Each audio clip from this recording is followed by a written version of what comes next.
ছাড়িয়া অনাচার করো কৃষ্ণের সংসার। কিন্তু আমরা অনেকেই ভাবি সন্ন্যাস নেব নাকি গৃহে থেকে ভজন করব। অর্থাৎ সুধীজন, গৃহে থেকে কি রোগ শোক জরাবেধির অভিশাপ এমনকি মৃত্যুর মধ্যেও কি এই ভজন করা যায়, এই সাধন করা যায়? তাহলে এই প্রবৃত্তিময় সংসার ত্যাগ করলেই মনে হয় আমরা চিরমুক্তি পাব। আবার অনেক মায়েরা ভাবেন সন্তানকে যদি গীতা স্কুলে পাঠাই, সন্তানকে নিয়ে যদি গৃহে প্রতিদিন একবার গীতা নিয়ে বসি, তাহলে ওই সন্তান বুঝি গীতার দিব্য ত্যাগের আলোতে ওই সন্তান গৃহ ত্যাগ করবে। কিন্তু গীতায় তো ভগবান, কিন্তু সুধীজন, গীতায় তো ভগবান সংসার ত্যাগের কথা কোথাও লেখেননি। আর যদি বলতেন, আর যদি ভগবান লিখতেন, তাহলে অর্জুনকে, সুধীজন, তাহলে অর্জুন, সময় কম, তাহলে অর্জুনকে ভগবান, তাহলে অর্জুন ভগবানের বাণী শ্রবণ করে অর্জুন নিজে গৃহী হতেন না, সংসার ত্যাগ করে চলে যেতেন। অথচ গীতা সিদ্ধান্তে বললেন, ওগো, গৃহের নানান কাজের মধ্যেও যদি ভগবত স্মরণ মনন একটুকু সময় তোমার মধ্যে হয়, আর যদি আমিত্বকে ত্যাগ করে, আর যদি তোমরা ফলাকাঙ্ক্ষা ত্যাগ করে কৃষ্ণের সংসার ভেবে যদি সংসার প্রতিপালন করতে পারো, তাহলে সংসারে থেকেই তোমাদের সর্বসিদ্ধি হয়ে প্রেম ভক্তি প্রাপ্ত হয়ে ভগবত ধাম তোমরা প্রাপ্তি হবে।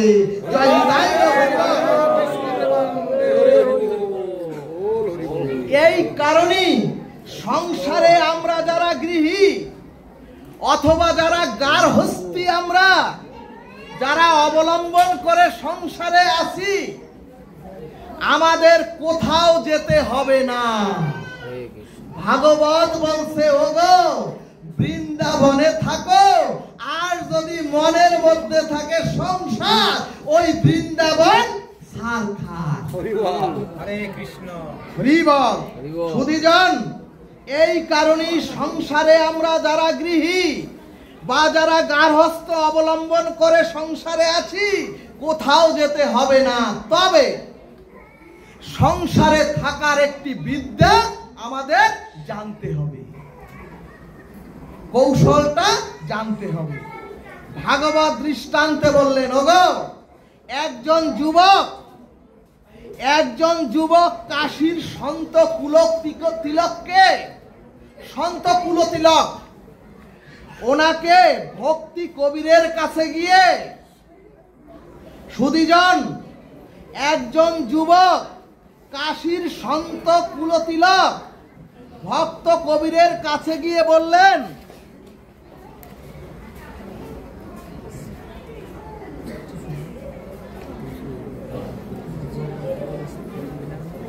সন্ত কুলতিলক গিয়া বললেন, হে সন্ত শিরোমণি,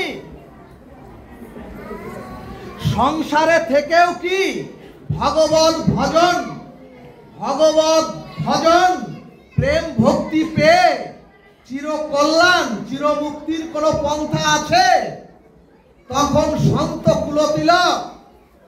তখন সন্ত কবির সেই আগন্তুক যুবককে অনেকক্ষণ তার সম্মুখে বসিয়ে রেখে বিরক্ত সৃষ্টি করে সন্ত কবির তার স্ত্রীকে বললেন, গৃহে থাকা স্ত্রীকে বললেন, সন্ত কবির, ওগো, তুমি খুব দ্রুত রান্না করে এই অতিথিকে প্রসাদ সেবা করার ব্যবস্থা করো।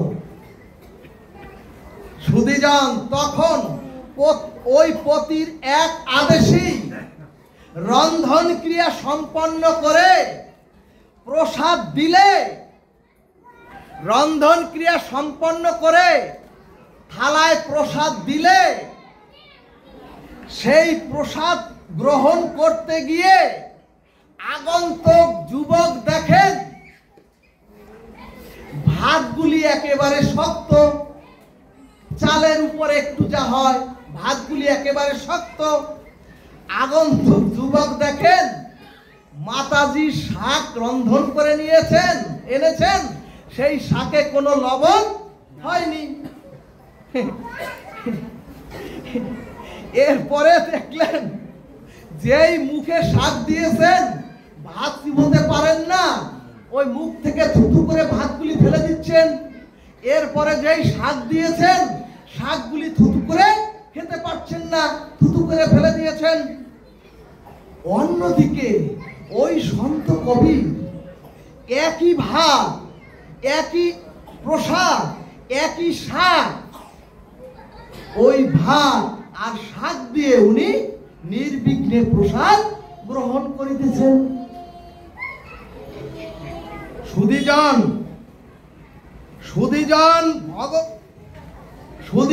সন্ত তিলক ভগবানকে স্মরণ করে প্রসাদ ভগবানকে নিবেদন করে নিরন্তর প্রসাদ সেবন করতে লাগলেন।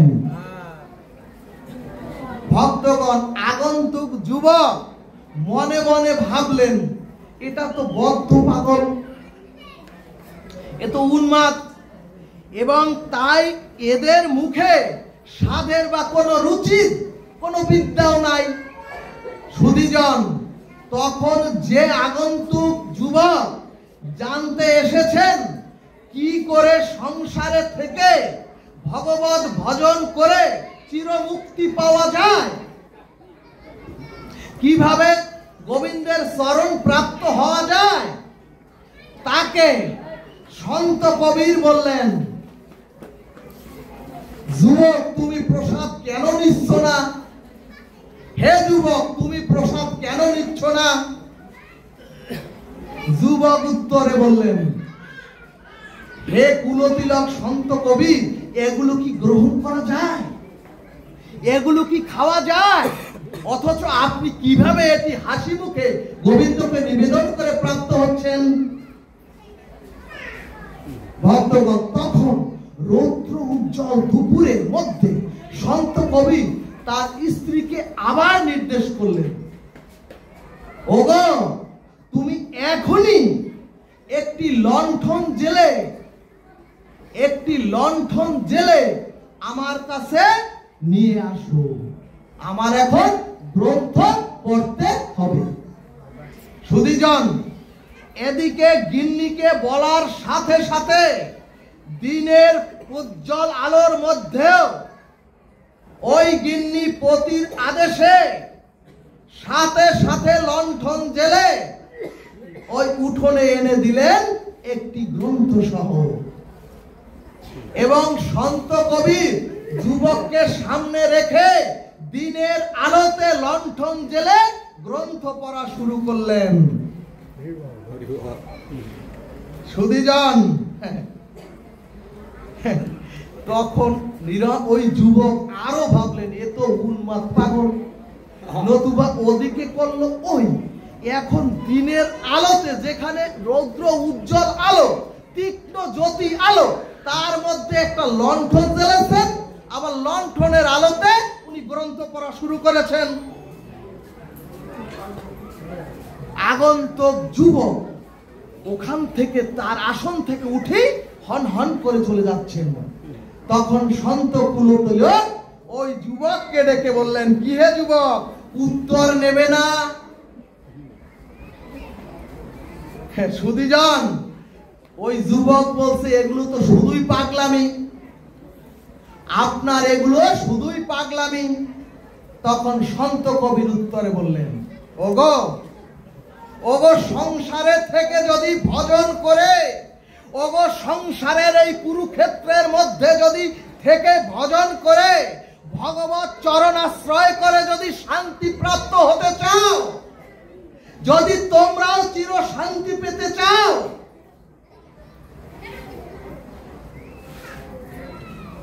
তাহলে তোমরাও 5টি জিনিস গ্রহণ করো। প্রথম হলো, ঘরের ঘরণী যদি কখনো কোনো কাজে ভুল করেন, ওগো ঘরের ঘরণী যদি কখনো, হে পুরুষ তোমরা শোনো, তোমাদের গৃহলক্ষ্মী যদি কখনো কোন শাকে কোন ডালে লবণ দিতে যদি ভুলও করে বসেন, তখন যদি আপনি প্রীতির ক্ষমার দৃষ্টিতে কটু কথা না বলে যদি সেটা হাসি মুখে আপনি আমি গ্রহণ করতে পারি, তাহলেই জানবেন আপনার আমার সংসারে থাকলেও আপনি আমি চির শান্তি প্রাপ্ত হব। জয় নিতাই গৌর হরিবল।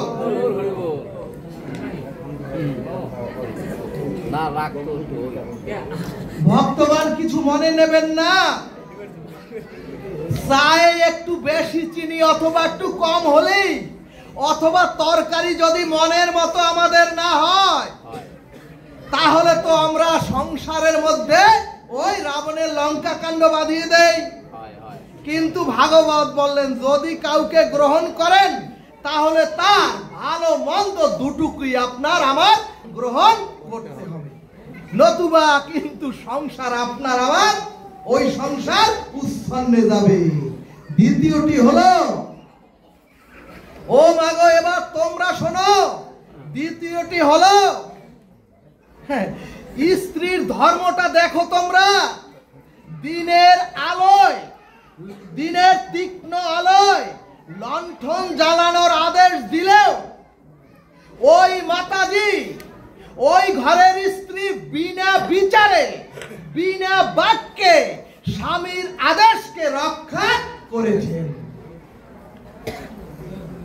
মাগো বুঝতে হবে ভাগবত, ভাগবত মানুষকে সুসংস্কার করে দিব্য কান্তি যুক্ত দেহ তৈরি করে দেয়।